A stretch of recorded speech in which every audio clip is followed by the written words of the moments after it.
Hello, my name's Braden Buss. I decided to do my missional Helix project on small groups.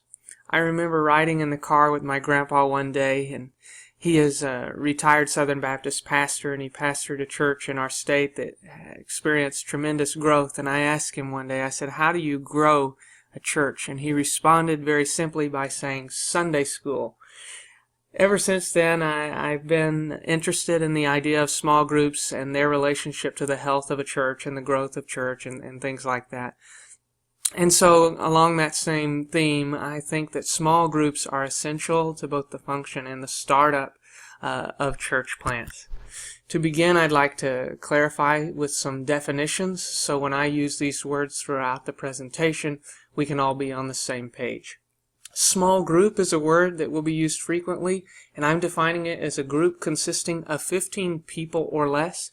Any more than 15 people is just too many to function as a small group, and then anything below like 7 is going to be pretty small, but still functionable as a small group. The next category is Sunday school. Sunday school is strategic local church small group discipleship and evangelism program. It's traditionally done at the church and obviously on Sunday. The next term is discipleship, which is leading, teaching, and developing believers to mature faith. Following that is evangelism, gospel proclamation and conversation with unbelievers, and I should add that that's toward the goal of conversion. On the theological reflection stage, I chose first to look at Exodus 18, where Jethro gives his famous advice to his son-in-law Moses. Moses was judging the people all day from morning until evening, and Jethro saw it and decided that that was not good for Moses or for the people, and so he gave Moses a new plan to set people up over thousands, hundreds, fifties, and tens, and so on. Basically, to break up the people of Israel into small groups. That way it was easier for Moses to handle it, he could deal with the bigger things, and he had able men to take care of the smaller matters. And it was also better for the people of Israel, because their matters could be dealt with on a more direct basis.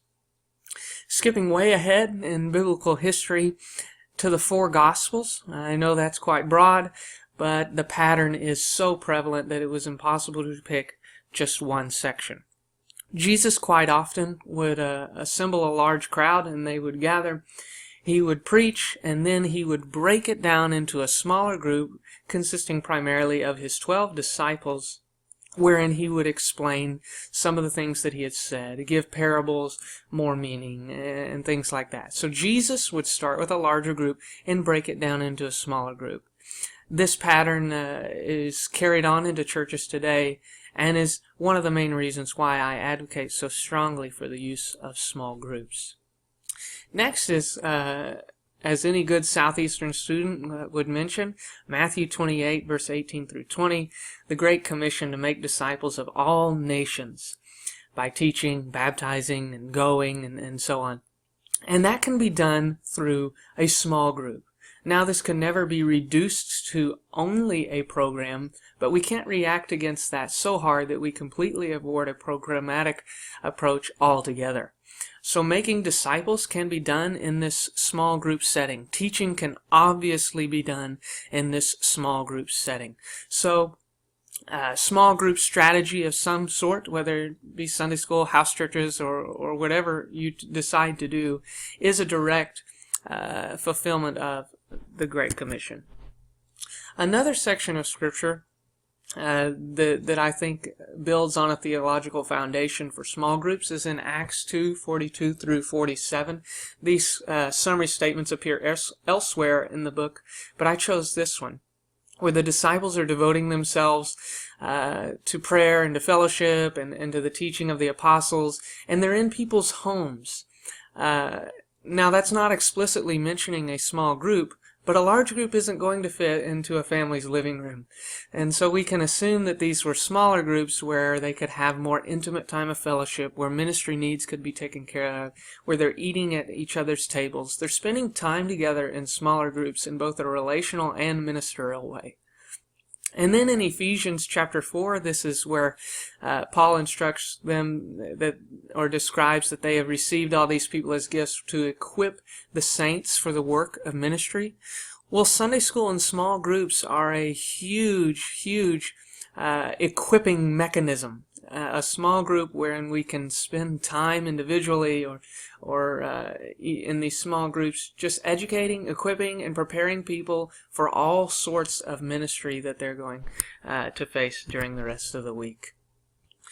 Moving on then to the historical perspective, I'm going to just look at just a few kind of popular things in more recent history for sake of time, and there's just not a whole lot of material on the historical use of small groups unless we go all the way back to Jesus and the early church. At least I didn't find much on it. So discipleship universities began to pop up in recent years as not necessarily a replacement or a supplement for Sunday school, but to kind of go alongside Sunday school, a lot of times to replace a Sunday evening service or something like that.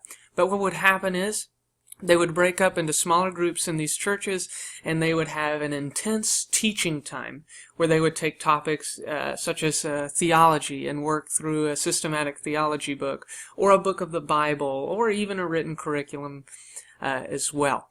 But it's an intense teaching time. And then even more popular in modern times are home groups, where Sunday school has left the building and moved into people's homes. Some do it as an attempt to get back to the ancient way or the early church way of doing small groups, and some do it because it's more practical. They don't need the building space, and with church plants a lot of times you don't have the building space to have small groups meeting on site, so you create home groups where these people meet in their homes for a casual conversation, a casual small group setting where you discuss the scriptures. You can do the same thing in a discipleship university in a home group. You can teach in an intense time, but it's also more relational. When you're around the table at someone's house or sitting on the couches, people can get to know each other and have real fellowship. And then obviously there's the Mac Daddy Sunday School, which is what we're all so familiar with, especially in the Southern Baptist Convention, where before or after the Sunday morning worship gathering, you have age-graded, most of the time, smaller groups of people meeting in classrooms around the church.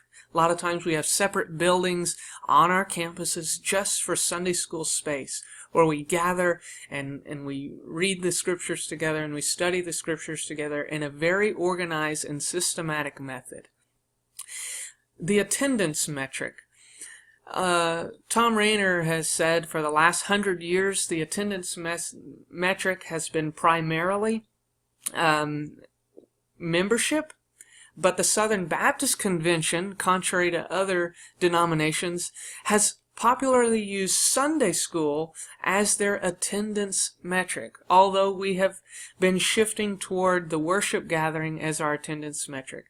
I don't know the significance of that, whether that's a decrease in the use of Sunday school or the worship gathering being a higher number. I can't really speak to that, but what I can say is that historically, looking back on Sunday school in our convention, it has been the primary attendance metric. Moving along then to cultural analysis. First, let me point out that people are relational beings. We want people to come to our church services, and we want people to meet other people and get more involved. But the meet and greet time is probably not going to be sufficient for that. When we're in large groups, a lot of times we become uncomfortable, or some people perceive it to be fake relationships because it's so large, and you just shake hands and say, "Hi, how are you?" and you always just respond good no matter how you're really feeling.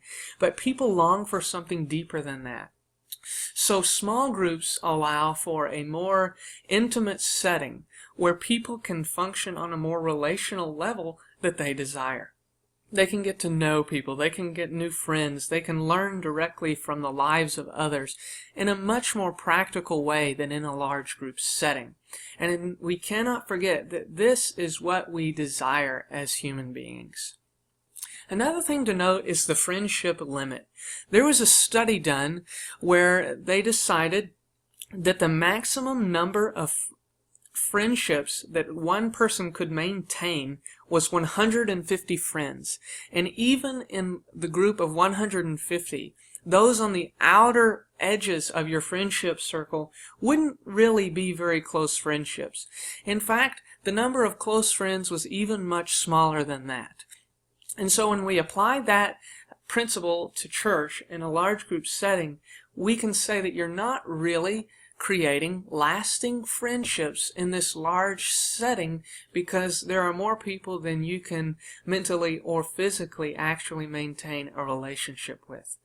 Therefore, in bringing in a small group, you can maintain a friendship with that group of people on a much easier level. Next, society is much more casual and conversational today. You can see it in the way we dress and how we interact at a restaurant with phones out. We don't stand. We don't always hold the door open for people. We don't take our hats off. I'm not commenting on whether or not that's good or bad. I'm just saying it's more casual. And in some ways, I'm much more comfortable with the casual environment, as are most people. As our society becomes more casual, the formal setting of a large worship gathering is going to become increasingly more uncomfortable. So in a small group setting, you can have a more casual interaction with one another. There may not be a podium. There may be just couches in a room, and you gather around in a small group on this comfortable, casual level. And conversational is also a huge aspect of that. People don't want to be yelled at and they don't want to be lectured. Small groups provide an opportunity for both the teacher and the student to interact on a conversational basis, creating a new learning environment. Also, with cultural analysis, it's important to look at millennials since it's the largest generation in America. Tom Rainer also notes these things in his study on the millennials and in reference to his book, The Millennials. Millennials prefer smaller groups. The studies show, and the trend is, that millennials are increasingly going to smaller churches. The day of the great big worship gathering and the huge church auditoriums is probably in decline because millennials are preferring smaller churches and satellite campuses and multi-site to maintain a smaller, closer-knit group. Millennials also choose churches that have small groups. So when they're making these decisions, they're going to look at the small group program in a church to make their decision. Now finally, in strategy formation. In planting a church, you can choose the house church model, which is basically small groups on steroids. You get a group meeting in your house for a Bible study. It expands to another house, and when that house reaches its capacity, full of people, then to another house. And now we've created a series of house churches using a small group model to do so. In planting churches, the new churches need to make small groups a priority. Because, as previously stated, people relate better that way. Millennials are moving in that direction, and they're the largest group of population, and they're largely unchurched. Among many other reasons, small groups is going to have to become more and more of a priority for churches. Another thing is to start new groups. Small groups are not just important when planting the church, but after the church is planted and has survived for a few years, it's time to start new groups. Because people get uncomfortable when a group gets too full, and they'll either decline or stop coming, or they get too comfortable when they've been there too long, and they quit being as evangelistic and trying to grow the group as much. Also along these lines, small groups should be the evangelistic strategy for the church. Bringing lost people into a smaller group is much more effective than inviting them to come to your large group gathering. They'll be much more comfortable in that small group. So people who don't interact with Scripture or Christianity on any basis will be able to do so more effectively in a small group. Also, discipleship can be done on a much more intimate and effective level in a small group, and small groups can be effective for bringing in new members and getting them situated in the church and telling them what your church is